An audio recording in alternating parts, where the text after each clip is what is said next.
चलो, आज हम लोग पढ़ेंगे थ्री फेस इंडक्शन मोटर का रिवीजन। ठीक है, तुम लोगों ने ट्रांसफार्मर तक रिवीजन कर लिया। जो भी बचा होगा ट्रांसफार्मर का रिवीजन वो कर लेना, या हम खुद कोचिंग में करवा देंगे। अब थ्री फेस इंडक्शन मोटर की बात कर रहे हैं, रिवीजन करेंगे इंपॉर्टेंट पॉइंट।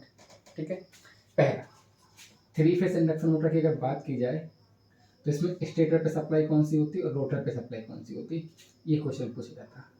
ठीक है, स्टेटर पे और रोटर पे सप्लाई कौन सी होती है। स्टेटर पर हम लोग थ्री फेस एसी सप्लाई देते हैं और रोटर पे कोई सप्लाई देते हैं। तो भैया रोटर पे अगर देखा जाए इंडक्शन मोटर में कोई सप्लाई नहीं देते हैं, लेकिन इंडक्शन जनरेटर में हम हो सकता है दे दें, लेकिन हम लोग देते नहीं हैं। लेकिन हम लोग क्या करते हैं, सिर्फ और सिर्फ थ्री फेस एसी सप्लाई देते हैं। कहाँ पे? स्टेटर पे। अब देखो, दो प्रकार की मोटर होती है थ्री फेस इंडक्शन मोटर। एक होती है रोटर फेड और एक होती है स्टेटर फेड। रोटर फेड में क्या होता, जो थ्री फेस सप्लाई लोग स्टेटर पे दे रहे हैं वो स्टेटर पे नहीं देते। कहाँ पे देते? रोटर पे देते। स्टेटर फेड में क्या होता, जो थ्री फेस सप्लाई हम लोग दे रहे हैं एसी वाली, वो स्टेटर पे देंगे, ना कि रोटर पे। डिफरेंस दोनों में समझ में आ गया। आजकल ट्रेंड है रोटर फेड वाले से क्वेश्चन पूछता, इसका हम बाद में बताएंगे। अभी अपन को सिर्फ ये देखना है कि हाँ, रोटर से अगर सप्लाई दी है तो ये भी इंडक्शन मोटर कहलाएगी। ठीक है, नहीं तो तुम लोग सिंक्रोनस मोटर समझ लो उसे। अब देखो, बात करेंगे किसकी? वर्किंग की। किसकी? इंडक्शन मोटर की वर्किंग की। क्या होती है इसकी वर्किंग?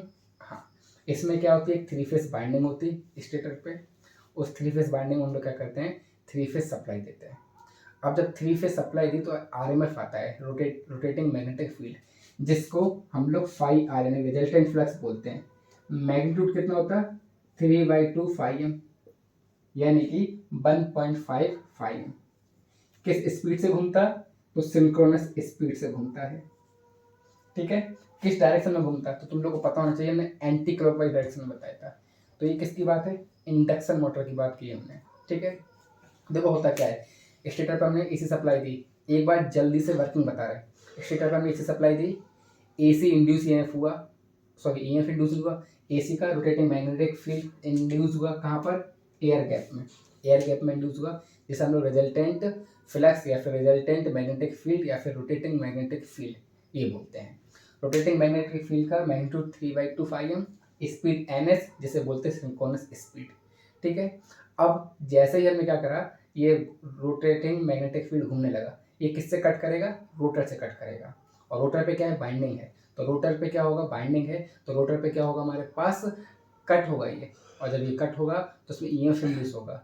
ईएमएफ इंड्यूस होगा तो करंट आएगी तो फिर क्या होगा? लेंज लॉ आएंगे। और लेंज लॉ क्या बोलता है भाई साहब, कि जहाँ पर भी करंट इंड्यूस हुई है उसका विरोध करेंगे, यानी उसका अपोज करेगा। और जब अपोज करेगा उसका, तो क्या करेगा वो?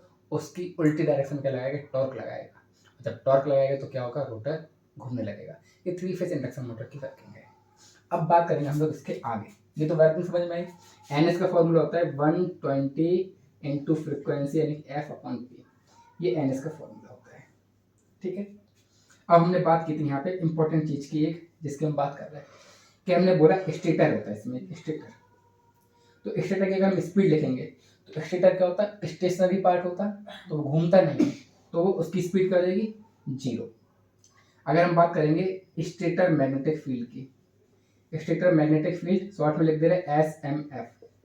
तो ये घूमता है, और ये कौन सा होता है? ये फाई आर, यही स्टेटर मैग्नेटिक फील्ड होता है। लेकिन किस स्पीड से घूम रहा है? NS से घूम रहा है। किससे घूम रहा है? NS से घूम रहा है। उसके बाद हमने बताया रिजल्टेंट एयर गैप में आ गया। ठीक है, ये फ्लक्स एयर गैप में घूम रहा था, उसी को हमने स्टेटर का मैग्नेटिक फ्लक्स बोल दिया। अब ये कट हुआ किससे? रोटर से कट हुआ, रोटर के कंडक्टर से कट हुआ। जब रोटर के कंडक्टर से कट हुआ तो उसमें क्या हुआ? रोटर भी घूमने लगा, टॉर्क लगाया। अब रोटर किस स्पीड से घूम रहा है? तो रोटर की जो स्पीड है वो क्या है? NR बोलते हैं हम लोग, और वो क्या है? NR ही है। बताएंगे भी NR आगे कैसे आएगी। और याद रखना, अगर मोटर है कौन सी? इंडक्शन, तो जो NS होगा वो ऑलवेज ग्रेटर होगा NR से। ठीक है, क्योंकि इंडक्शन मोटर है। उसके बाद अगर पूछा जाए रोटर मैग्नेटिक फील्ड यानी कि RMF, तो भैया रोटर में भी NS स्पीड का एक मैग्नेटिक फील्ड होता है। तो ये एक कहानी है जो याद रखनी है। अब इस कहानी का मतलब क्या है? कहानी का मतलब इसलिए है क्योंकि क्वेश्चन पूछा जाता है। क्या क्वेश्चन पूछा जाता है? रिस्पेक्ट वाले क्वेश्चन पूछे जाते हैं। वो पूछेगा रोटर मैग्नेटिक फील्ड की स्पीड बताओ, रोटर मैग्नेटिक फील्ड की स्पीड बताओ with respect to stator magnetic field, SMF. तो रोटर मैग्नेटिक फील्ड कौन सा है? एनएस है। स्टेटर मैग्नेटिक फील्ड कौन सा है? एनएस है। तो क्या हो जाएगी? 1:1। रेशियो भी पूछ सकता या फिर इस प्रकार से भी पूछ सकता, यानी कि 1 हो जाएगी। वो पूछ सकता, ये तो हमने एग्जाम्पल 1 दिया है, वो इस प्रकार से भी पूछ सकता कि भाई साहब आप क्या बताओ, रोटर मैग्नेटिक फील्ड की स्पीड बताओ विथ रिस्पेक्ट टू स्टेटर। तो स्टेटर की स्पीड क्या होती भैया? 0 होती। रोटर की रोटर मैग्नेटिक फील्ड एनएस होता, यानी कि इन्फिनिटी हो जाएगी भैया। ऑप्शन में दिया रहेगा 0, इन्फिनिटी, ये सब। तो ये रिस्पेक्टिंग वाले क्वेश्चन पूछ सकता है आपसे भाई साहब। तो बिल्कुल याद रखना रिस्पेक्टिंग वाले में क्वेश्चन कैसे करने हैं, ठीक है। उसके बाद अगर हम लोग आगे चलेंगे तो देखो, आगे चलते हैं हम लोग, देखते हैं। सही चल रहा है, ठीक है। अब आगे चलेंगे तो हमारे पास क्या क्या ऑप्शन है, देखो अपने पास है फिर, हाँ एक और क्वेश्चन बनता है कि नो लोड करंट वाला। इसमें जो नो लोड करंट होती है इंडक्शन मोटर में, वो कितनी होती है? तो नो लोड करंट जैसे कि ट्रांसफार्मर में होती थी, ऐसा ही इंडक्शन मोटर में होती है। ट्रांसफार्मर में 3 से 5% होती थी, लेकिन यहाँ पर नो लोड करंट जो है वो ज़्यादा होती, और यही पूछा जाता है कि no load current induction motor में ज़्यादा क्यों होती एज कम्पेयर टू ट्रांसफार्मर। तो देखो सीधा सा इसका आंसर है air gap, due to air gap. अब भैया एयर गैप की वजह से क्यों होती वो समझो। ट्रांसफार्मर में कोर है, कोर पे दोनों बाइंडिंग लिपटी हुई है। अब फ्लक्स जो है वो कोर के ही थ्रू क्या है, ट्रेवल कर रहा है, लो रिलेक्टेंस कोर के थ्रू, ठीक है। तो रिलेक्टेंस लो मिल रहा।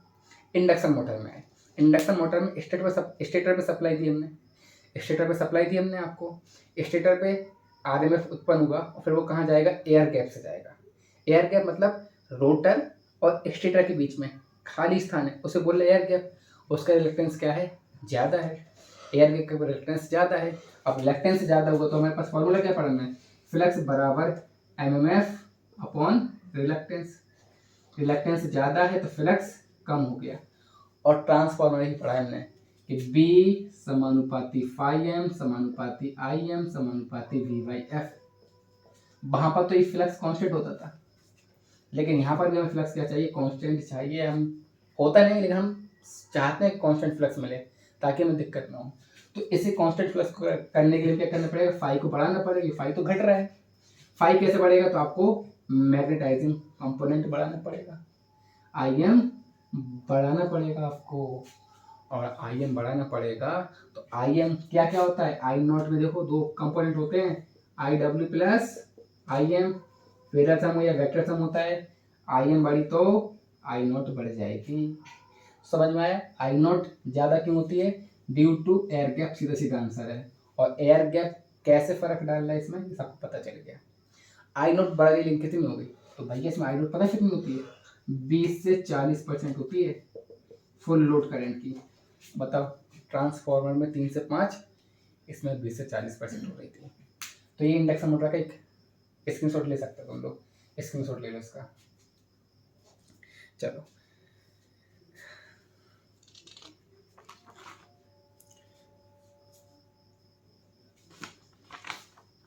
उसके बाद नेक्स्ट चल रहा है अपन लोग किस पे, थोड़ा सा हम लोग चल रहे हैं पावर फ्लो डायग्राम पे, कि पावर कैसे कैसे डिस्ट्रीब्यूट होती है इंडक्शन मोटर में, ठीक है।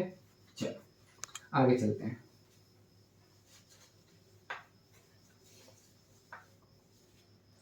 देखो पावर फ्लो इक्वेशन, सारे फॉर्मूले यहीं से निकलेंगे। बस ये फॉर्मूले इंपॉर्टेंट है क्योंकि इंडक्शन मोटर से क्वेश्चन पूछता है, वो न्यूमेरिकल वैल्यू पूछेगा। सबसे पहले हमारे पास क्या होता है, सप्लाई होती है, 3 phase AC supply. 3 phase AC supply हो गई, किसको देते, स्टेटर को देते भैया। ये हो गया स्टेटर अपना। स्टेटर के बाद क्या होता है अपने पास, रोटर होता, और रोटर से हम लोग क्या निकाल लेते, आउटपुट निकाल लेते, यही तो होता है। बताओ, यही तो हमारे पास सीक्वेंस होता है। ठीक है, 3 फेज एसी सप्लाई दी हमने, कहाँ पे दी, स्टेटर पे दी। ठीक है, तो हमने इसे मान लिया पावर इनपुट, इनपुट पावर मान लिया हमने। ठीक है, इनपुट पावर गई। अब एसी सप्लाई हमने स्टेटर को दी, अब स्टेटर में कुछ ना कुछ लॉस होंगे, तो भैया लॉस होंगे, स्टेटर के लॉस मान लो। अब स्टेटर में कौन से लॉस होंगे, एक तो कॉपर लॉस होंगे और कोर लॉस होंगे। तो कॉपर लॉस जो होते हैं वो बाइंडिंग में होते हैं ज़्यादातर। ठीक है, और वो वेरिएबल होते हैं, तो उनको अब हम यहाँ पे कंसिडर नहीं कर रहे हैं, हम लोग मान ले रहे हैं कि स्टेटर के कोर लॉस होंगे, यहाँ पे उनको माइनस कर दे रहे हैं हम लोग। ठीक है, स्टेटर के कोर लॉस यहाँ पे माइनस हो गए, स्टेटर का इनपुट था, तो अगर इनपुट पावर पी थी, पी इनपुट, उसमें से हमने स्टेटर के कोर लॉस माइनस कर दिए, तो हमें क्या मिलेगा, फिर यहाँ जो बचेगा पावर मिलेगी उसे हम लोग बोलेंगे पीजी, यानी कि एयर गैप पावर बोलेंगे। क्या बोलेंगे, एयर गैप पावर बोलेंगे भैया। जैसे हमने बोल दिया एयर गैप पावर, क्या बोल दिया, एयर गैप पावर बोल दिया। तो एक तो ये फॉर्मूला मिला हमें।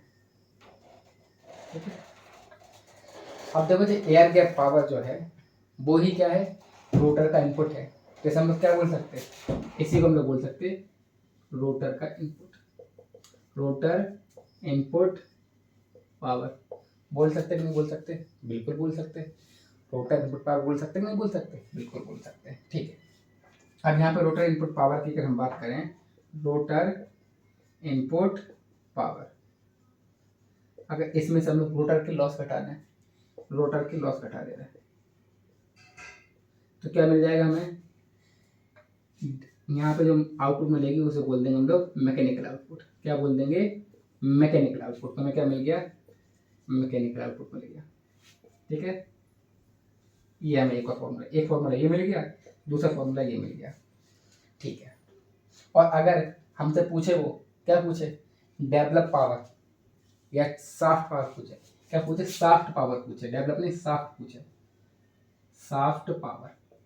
तो साफ्ट पावर क्या है, जो मैकेनिकल पावर आई है ना, उसमें से बेंडेज और फ्रैक्शन लॉस घटा दो तो साफ्ट पावर मिल जाएगी, यानी कि पी मैकेनिकल में से विंडेज एंड फ्रिक्शन लॉस घटा दो, या फिर मैकेनिकल लॉस घटा दो। क्या बोलेंगे, मैकेनिकल लॉस घटा दो, विंडेज एंड फ्रिक्शन लॉस घटा दो, या फिर मैकेनिकल लॉस घटा दो, तो साफ्ट पावर मिल जाएगी। लेकिन क्वेश्चन यहाँ से नहीं पूछता, क्वेश्चन पूछता है हमसे कैसे, हाँ पहला क्वेश्चन जो इम्पोर्टेंट है, रोटर कॉपर लॉस का फॉर्मूला, रोटर कॉपर लॉस का फॉर्मूला क्या होता है, रोटर कॉपर लॉस का formula P R C equal to S into P G. P R C का है, रोटर कॉपर लॉस है, एस क्या है, स्लिप है, और पीजी क्या है, एयर गैप पावर है। पीआरसी क्या है, rotor copper loss, S slip, PG क्या है, एयर गैप पावर। स्लिप सबको पता है, स्लिप क्या होती है, हम टाइम वेस्ट नहीं कर रहे, N S minus N R, ये स्लिप होती है, यानी कि सिंक्रोनस स्पीड है और जो रोटर की स्पीड है उसमें जो जितना डिफरेंस है उसी को हम स्लिप स्पीड बोलते हैं। और किस अगर परसेंटेज में लिखना तो एन एस इंटू 100 लिख सकते हैं, या फिर यही रहता है। ठीक है, दूसरा पूछता है मैकेनिकल डेवलप पावर, पीएमडी बोलते हैं, तो ये होती है 1 माइनस एस ऑफ पीजी। ये इस प्रकार से होता है, ये दूसरा फॉर्मूला होता है। ये आया कहाँ से, उसके लिए टाइम नहीं, लेकिन डायरेक्ट ये याद रख लो। अब वो पूछता है, कहीं बहुत बार पूछा गया, पीआरसी और डायरेक्ट पीएमडी के रूप में देता है, तो देखो पीजी यहाँ से बराबर है, तो पीजी की वैल्यू रखेंगे तो पीआरसी अपन एस होगी, यहाँ से पीजी की वैल्यू रखेंगे पीएमडी अपन 1 माइनस एस होगी कि नहीं होगी। तो हम क्या करेंगे, यहाँ पे बराबर कर लेंगे।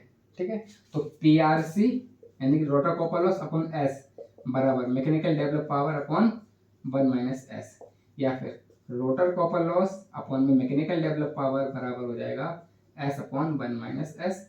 ये पूछता है भाई, ये तीनों फॉर्मूले इंपॉर्टेंट हैं, इससे फॉर्मूले पूछे जाएंगे, और ज़्यादा होगा तो साथ साथ ये दो इंपॉर्टेंट हैं, इनसे क्वेश्चन न्यूमेरिकल पूछे जाएंगे।